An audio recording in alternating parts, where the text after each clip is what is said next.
I thank God for today's encouraging words. धन्यवाद देता हूँ परमेश्वर को आज के प्रोत्साहित शब्दों के लिए। Second Corinthians, दूसरा कोरिन्थियों चैप्टर 4 verse 10. वाक्य 10। हम यीशु की मृत्यु को अपनी देह में हर समय लिए फिरते हैं कि यीशु का जीवन भी हमारी देह में प्रकट हो। Always caring about the body, the dying of the Lord Jesus, that the life of Jesus also may be manifested in our body. So, as we hear today, तो जैसे हमने आज सुना, we have to carry that, always carry the dying of Jesus in our body. हमें हमेशा प्रभु यीशु का जो मृत्यु है अपने देह में लिए फिरना है। Luke chapter 9, लूका चैप्टर 9 Luke chapter 9, verse 23. वाक्य 23। उसने सबसे कहा, यदि कोई मेरे पीछे आना चाहे तो अपने आप से इनकार करे और प्रतिदिन अपना क्रूस उठाए हुए मेरे पीछे हो ले। If anyone decide to come after me, let him deny himself, take up his cross daily and follow me. So here three conditions. One, let him deny himself. तो यहाँ पे 3 शर्त रखी गई हैं। एक है उसको खुद की ओर इनकार करना है, Take up his cross daily हर रोज उसका अपना क्रूस उठाना है and follow me. और फिर मेरा पीछा करना है। So here we are concentrating on deny himself daily. तो यहाँ पे हम लोग अभी फिलहाल मनन कर रहे हैं खुद की ओर इनकार करना हर रोज उसके ऊपर। What is the meaning of deny ourselves? तो खुद की ओर इनकार करना उसका मतलब क्या है? It can be die to self. हो सकता है कि वो खुद की ओर मरना। What is self? तो ये खुद की ओर का मतलब क्या है? Self means our flesh. खुद की ओर मतलब हमारा जो शरीर। What is in our flesh? हमारे शरीर में क्या है? If we see what is in our flesh, the fruits of the flesh, just now we have seen Galatians chapter 5 verse 19, 20, 21. So many things are in our flesh. तो हमने अभी अभी देखा है गलेशिया चैप्टर 5 में कि कैसे अलग अलग जो फल है हमारे शरीर के वो क्या है। So Paul says nothing good dwells in my flesh. तो पौलुस कहता है कि मेरे शरीर में कोई भी अच्छी चीज़ नहीं बसती। What should we do our flesh? तो हमें हमारे शरीर के साथ क्या करना है? Die. मरना है। So that all fruits of the flesh I want to category in two things. तो जितने भी शरीर के काम हैं उसको मैं 2 कैटेगरी में डालना चाहता हूँ। One, pride. एक है घमंड, Second thing, idolatry. दूसरा है मूर्ति पूजा। Due to, if you category two things, in these two category all the flesh, fruits of the flesh come. तो ये 2 चीज़ों में, ये 2 कैटेगरी में सारे जो शरीर के काम हैं आ जाते हैं। If we put to these two things in the cross or put to die, then life of Jesus Christ come in our life. तो अगर ये 2 चीज़ों को हम लोग अपने जीवन में मार देते हैं तभी प्रभु यीशु का जीवन हमारे जीवन में भी उत्पन्न होगा। Pride is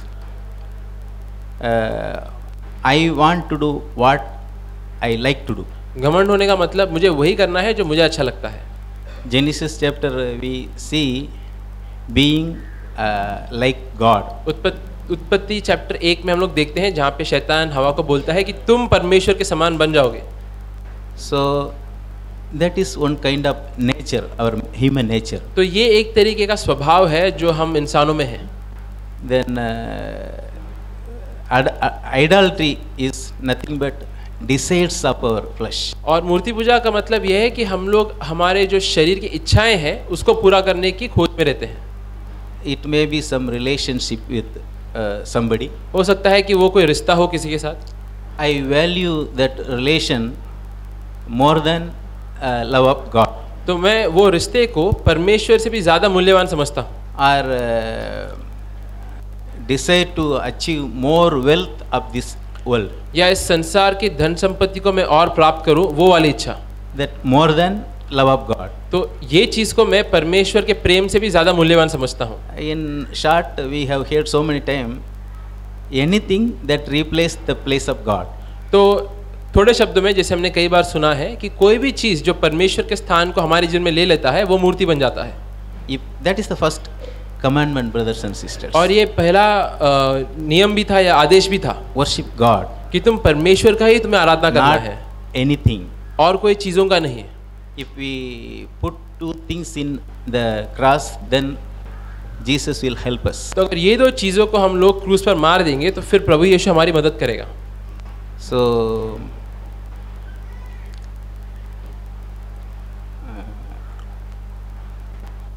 Matthew chapter 22, मत्ती चैप्टर 22 verse 37. वाक्य 36.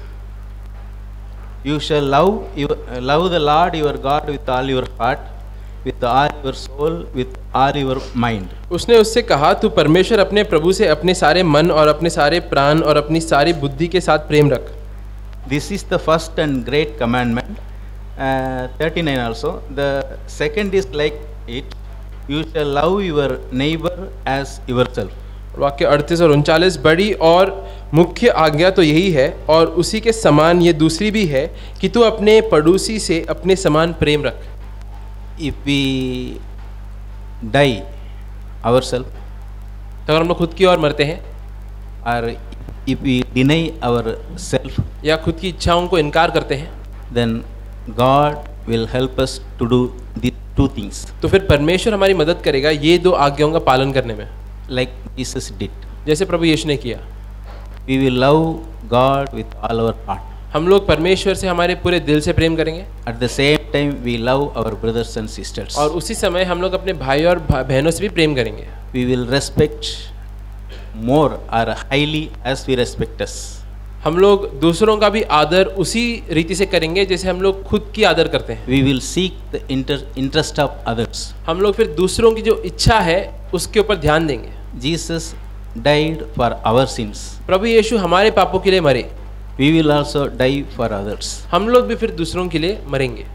We will seek the good things for others. हम लोग दूसरों की जो अच्छी है या भली बातें हैं उसकी खोज में रहेंगे. Then D.L. Modi जो थे told, उन्होंने कहा, give your life to Jesus. अपने जीवन को प्रभु यीशु को दो. He will do more than what you can imagine. वो तुम्हारी कल्पना से भी बहुत ज़्यादा चीज़ें करेगा. Jesus told, if a grain of wheat fall into the ground and died, it will give more fruits. तो प्रभु यीशु ने कहा कि अगर अनाज का एक दाना ज़मीन में गिर के मर जाता है तो वो और फिर दानों को उत्पन्न करता है. Like same, if we do not die, we cannot give fruits. उसी तरीके से अगर हम लोग भी मरेंगे नहीं, खुद की और इनकार नहीं करेंगे तो हम लोग भी फल नहीं दे पाएंगे.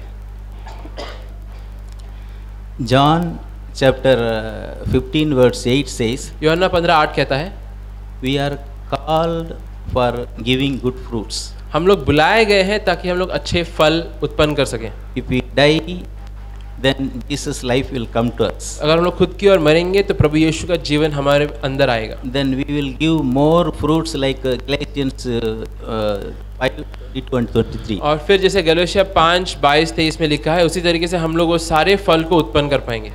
Only one thing we have to do, सिर्फ एक ही चीज़ हमें करना है, deny ourselves daily. खुद की और हर रोज़ हमें इनकार करना है. Here daily means once I deny myself, we can leave.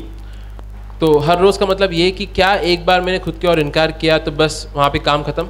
Daily is it has a deep meaning, my dear brothers and sisters. तो हर रोज़ जो शब्द है उसके पीछे बहुत ही गहरा अर्थ छिपा है. Daily means each day. हर रोज़ मतलब हर एक दिन. Every day. हर एक दिन. Every hour. हर एक घंटा. Every minute. हर एक मिनट. Every seconds. हर एक क्षण. Please don't remember. Every seconds we have to die. हर एक सेकंड में हमें खुद की ओर मरना है। One place Paul or Peter says, give no place to devil. तो एक जगह पे पौलुस या पतरस कहता है कि शैतान को तुम थोड़ी सी भी जगह मत दो। If you give chance to devil 1 second, अगर तुम शैतान को एक क्षण भी जगह दोगे, then our like brother told, we will be backslider. तो फिर जैसे भाई ने बोला हम लोग पीछे हट जाएंगे अपने मसीह जीवन में। That is why every second we have to deny ourselves. इसलिए हर एक क्षण में हमें खुद की ओर इनकार करना है, Then God will bless us. फिर परमेश्वर हमें आशीष देगा। The secret of joy-filled life is तो आनंद से भरे जीवन का रहस्य deny ourselves, यह है कि हम लोग खुद की ओर इनकार करें, give our life to Jesus, अपने जीवन को प्रभु यीशु को दें and obey all His commandments. और उसके सारे आज्ञाओं का पालन करें। That is the secret of joy-filled life, my dear brothers and और sisters. यही है रहस्य की बात एक आनंद से भरी हुई जीवन की। Praise God. परमेश्वर की स्तुति हो।